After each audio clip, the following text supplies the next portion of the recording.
Ако някога ти дотежи от чужди обиди, чужди лъжи, ти не замлъквай, ти не държи, тихо и просто на ум си кажи: светът е хубав, светът е чудесен, светът има нужда от моята песен.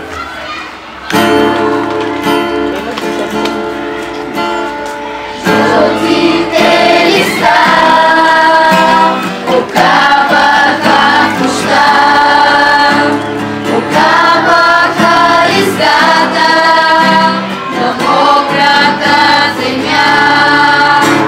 Да плача и да страдам, това сега не знам, колко ли е тежко да останеш отново сам. И ето идва пак есента, и тя рони жълтите листа, само вятър, вятър студен, щом не си ромен. И ето. Днес ще ви запозная с лавандулата. Лавандулата се използва за спирт, също лекува дробове и може да ви помогне за всичко, което пожелаете. Здравейте!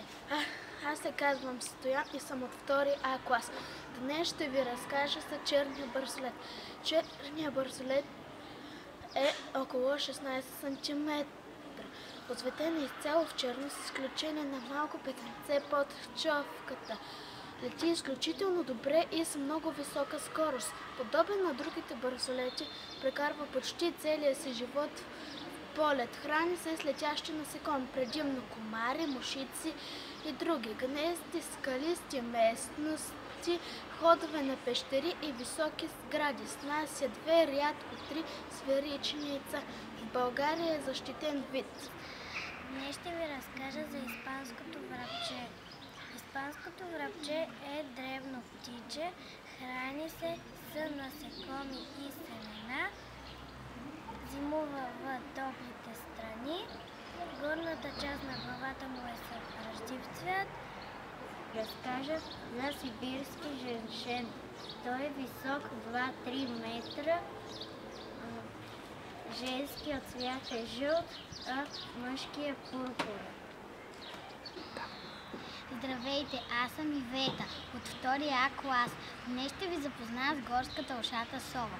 Горската ушата сова е средно голяма нощна гръблива птица. Тя снася 4-7 бели топчести яйца. Горската ушата сова е защитен вид в книгата на България.